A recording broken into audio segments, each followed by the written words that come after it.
If you have questions, concerns, and are just lost when it comes to planning for retirement, meet Steve Hoyl and Derek Caldwell of the Hoyl Financial Group. You know, Steve and Derek, you've told us many times that Roth conversions are a smart way to control future taxes. And thanks to the One Big Beautiful Bill, those low tax rates that we've enjoyed since 2017, well, they're going to continue. But an article I read said that this strategy is no longer a slam dunk. So I want you guys to explain what the heck they're talking about. And then, of course, is there another reason why Roth conversions are not a DIY project? Oh, man, it should never be a DIY project. I'll tell you that. You know, the other day I was trying to build a new birdhouse with my son and everything. And my father-in-law is out there. He's done it all, guys. I'll tell you. He doesn't have past, I think, a third-grade education, and is still one of the smartest men I've ever met in my life. And, of course, you could tell he's trying not to get involved, right? Mm-hmm. You know, we're sitting there putting together. I mean, it's a massive birdhouse. When I say birdhouse, it is like a bird mansion that we're putting together. And it's like everything that I do when it comes to construction, guys, I'll be honest with you, it's like 80% there. You know what I mean? Like, it's like it works, but don't show it to anybody because it's not the prettiest. And, yeah, I mean, it's the same thing a lot of times with Roth conversions and things like that. We hear it all. You know, I had a client years ago at Bank of America when I worked there, and he had just taken his whole IRA. It was over $400,000 and converted it one time. And he told me, I mean, about 3 months after he did it, and he said, I understand the urge. And what he was expressing is that he wanted the monkey off his back. He didn't want the government to have any more part of his money. And while I understand that urge, at the time, guys, he paid 42% taxes on that. Woo! Whoa! Yes. But, Derek, what's crazy about that is people come to see us all the time, and, they got that deduction every payroll period for, making those contributions to that pre-tax. And when you say to them, now you've got to pay taxes on all this money, the government is your profit partner in that. They look at you like a deer in the headlights. What?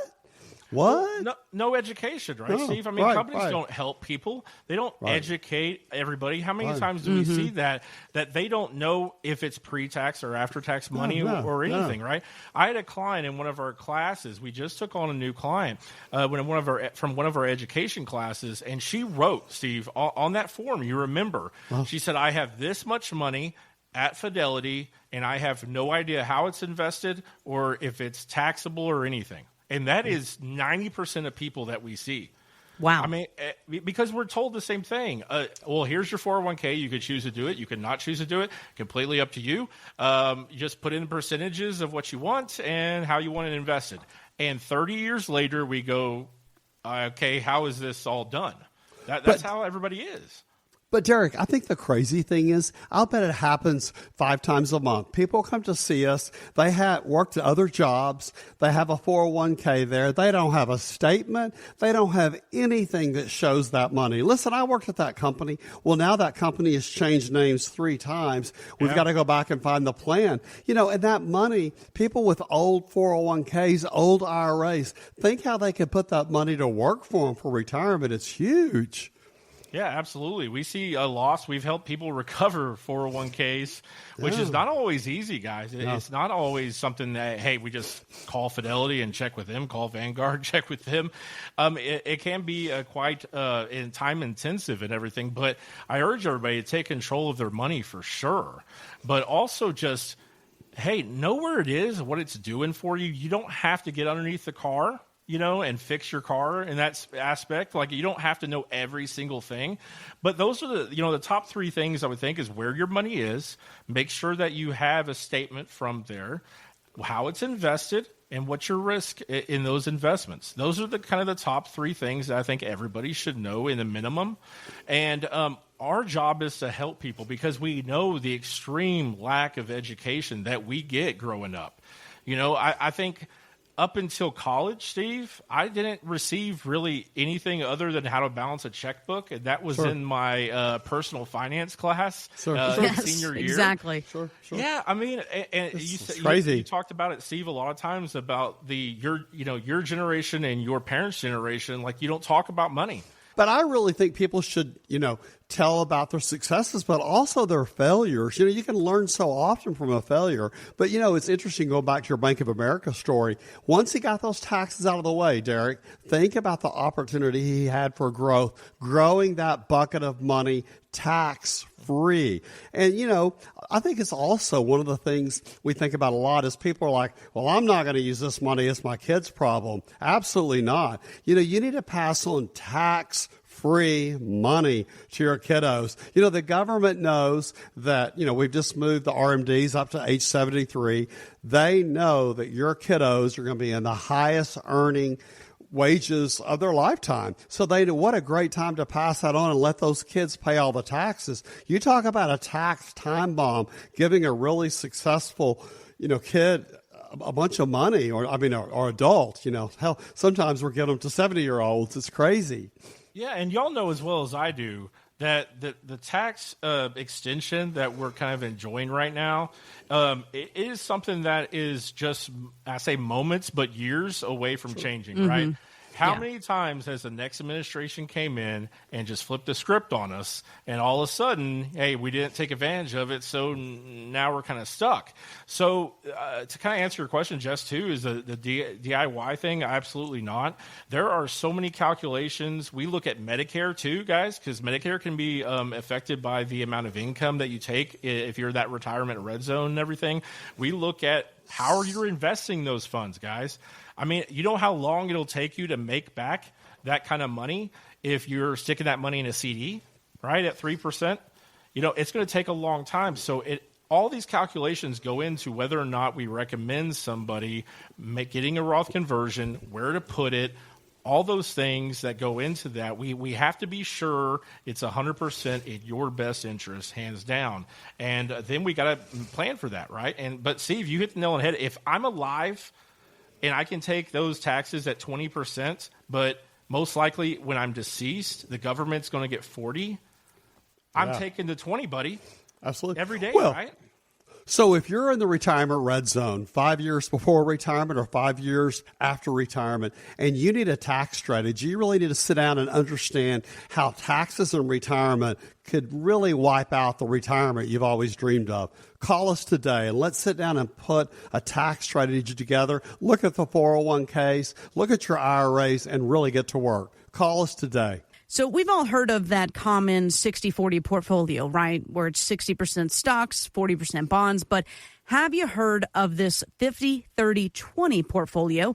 Here's Morningstar's Amy Arnett. She explains. The idea is 50% stocks, 30% bonds, potentially 20% in alternatives, including private equity and private capital. Obviously, if a firm is offering exposure to alternative assets or private capital, they have a vested interest in promoting those asset classes. So they're going to be able to make more money if people do go ahead with that 20% allocation. And another thing to keep in mind is that the expenses are much, much higher on those alternative asset classes. You are definitely paying higher fees. All right. Well, what I want to dial down to is whether it's the 60-40, the 50-30-20, however you allocate that, all of this active management. I mean, it sounds impressive, but is it really necessary for someone in retirement, Derek? Yes, I would say we're active management style of firm. So I definitely go towards that, because when you're looking at safety or growth, you want somebody that's not going to answer the almighty question of like, hey, Derek, what are we doing? The market's dropping. And then just go, you know what?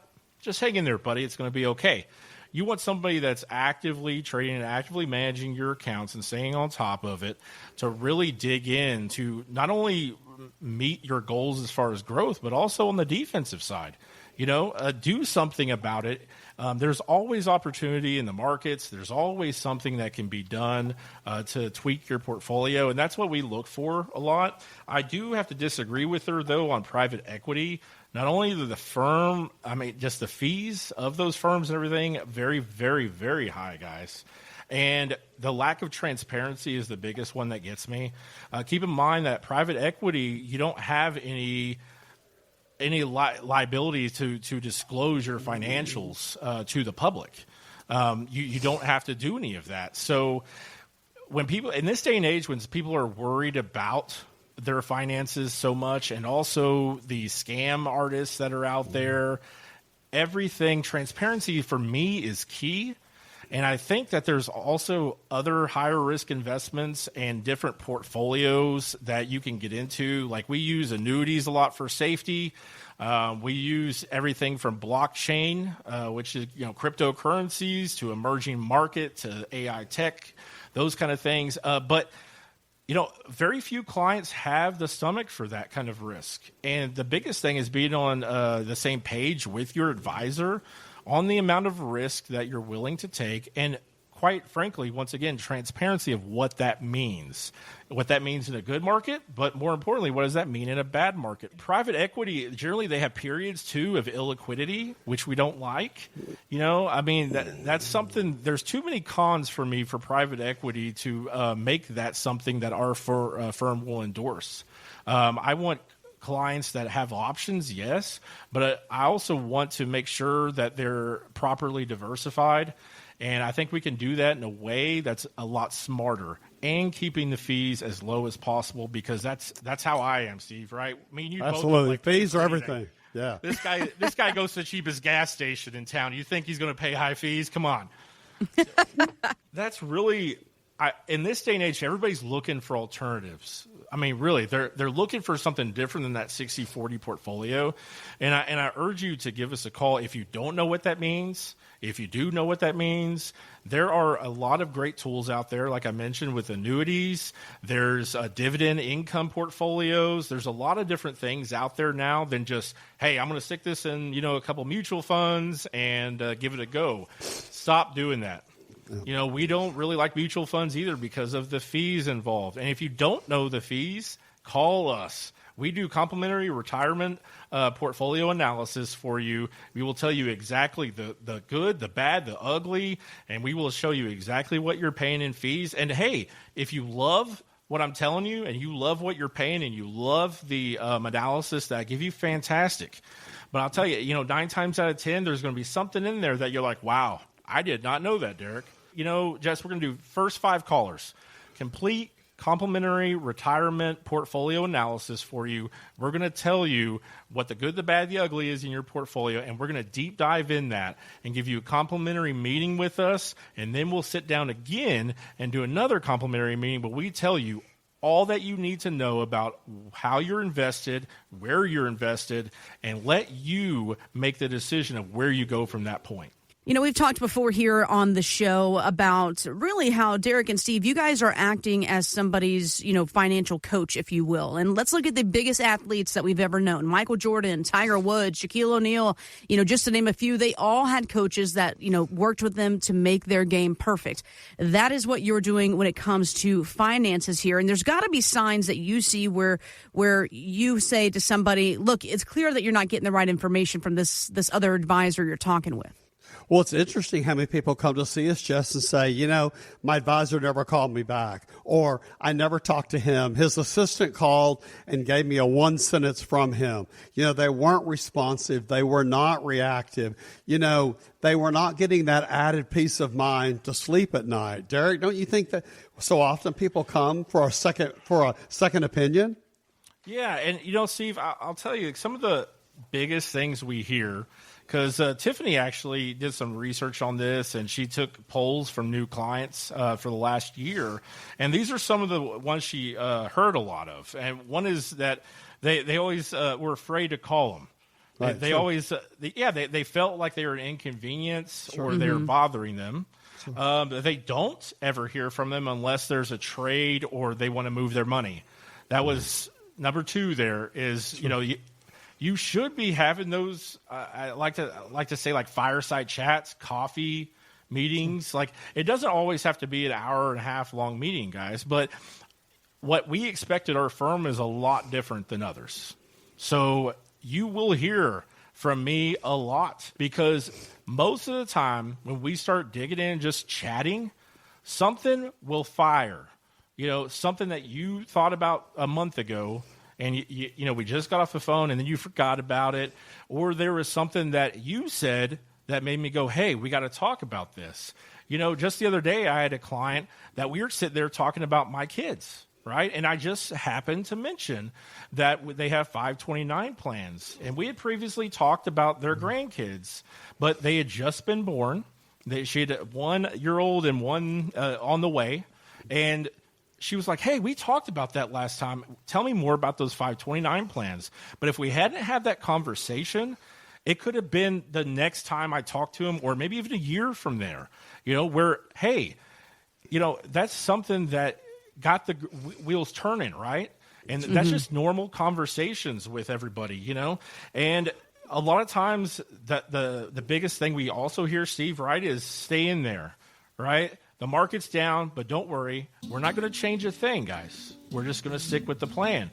So I'll tell you, and quite frankly, guys, that is the biggest thing that pisses clients off. There's no other way to say it. Because if I'm telling you that, and it's your life savings, how much does that make you angry, right? There's always a way to pivot, or something that's going on in the market. And quite frankly, your financial situation changes all the time. If you'd like to sit down with Steve and Derek, or a member of the Hoyl Financial Group, visit retiretexasstyle.com. Investment advice offered through Hoyl Wealth Management, a Texas-registered investment advisor able to provide investment advice in states where it's registered, exempt, or excluded from registration. Content contained herein should not be construed as an offer or solicitation for investment advice, or for the purchase or sale of any security, insurance, or other investment product. Investments involve the risk of loss, including possible loss of principal. Please consult with a qualified financial, tax, accounting, or legal professional before implementing any ideas or strategies discussed here. Content provided is obtained from sources believed to be reliable, but cannot be guaranteed as to its accuracy or completeness. By contacting us, you may be provided with information about insurance products, including annuities offered through Steve Hoyl, Texas Insurance License 716036. Annuity guarantees rely on the financial strength and claims-paying ability of the issuing insurance company. Read your contract for restrictions, limitations, or penalties. Steve Hoyl is not licensed in all 50 states. To find out if Steve Hoyl is licensed in your state, please call 806-371-9473.